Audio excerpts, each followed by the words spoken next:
ವರ್ಷ ತುಂಬಿದ ಪ್ರಯುಕ್ತ ಇಡೀ ಭಾರತ ದೇಶದಲ್ಲಿ ಹಿಂದೂ ಸಮ್ಮೇಳನಗಳು ಹಮ್ಮಿಕೊಳ್ತಿದ್ದಾವೆ. ಇವತ್ತು ಊರಡಗ್ಲಿ ಕ್ಷೇತ್ರದಲ್ಲಿ ಹಿಂದೂ ಸಮ್ಮೇಳನ ಹಮ್ಮಿಕೊಂಡಿದ್ದೀವಿ. ಬಹಳಷ್ಟು ಅದ್ದೂರಿಯಾಗಿ ಎಲ್ಲ ಹಿಂದೂ ಸಮಾಜದ ಎಲ್ಲ ಬಾಂಧವರವರ ವೈಯಕ್ತಿಕ ಅವರೇ ಇಂಟ್ರೆಸ್ಟ್ ಇಂದ ಇವತ್ತೆಲ್ಲ ಸೇರಿದ್ದಾರೆ. ಅದ್ದೂರಿಯಾಗಿ ಕಾರ್ಯಕ್ರಮವನ್ನು ಮಾಡ್ತಾ ಇದ್ದೀವಿ. ಈ ದೇಶ, ಈ ದೇಶದ ಸಂಸ್ಕೃತಿ, ಈ ಹಿಂದುತ್ವವನ್ನು ಉಳಿಸ್ಬೇಕಂತ ಹೇಳಿ RSS ಅವರೇನು ಪ್ರಯತ್ನ ಪಡ್ತಾ ಇದ್ದಾರೆ. ಹಾಗಾಗಿ ಇವತ್ತು ಒಗ್ಗಟ್ಟಾಗಿ, ಇವತ್ತು ಬಹಳ ಅಚ್ಚುಕಟ್ಟಾಗಿ ಇವತ್ತು ಒಗ್ಗಟ್ಟನ್ನು ತೋರಿಸಿದ್ದಾರೆ.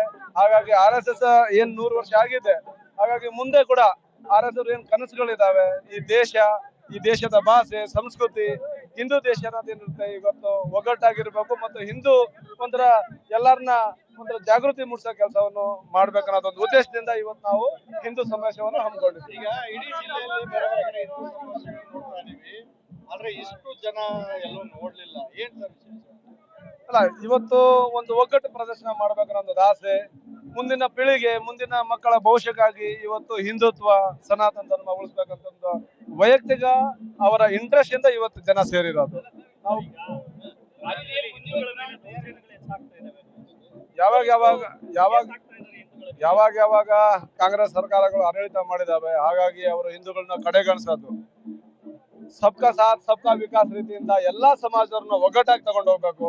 ಆದ್ರೆ ಕೆಲವು ಸಮಾಜಗಳನ್ನ ಅವರು ಮುಂದೆ ತಗೊಳ್ತಾರೆ, ಕೆಲವು ಸಮಾಜಗಳನ್ನು ಅವರು ಪರಿಗಣನೆಗೆ ತಗೊಳ್ಳೋದಿಲ್ಲ.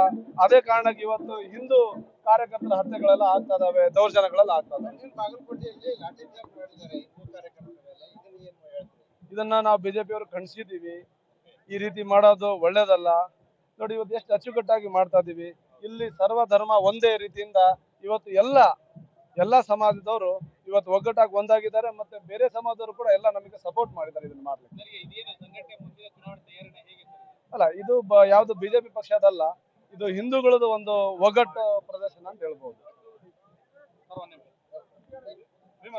ಒಂದು ಚಿಕ್ಕ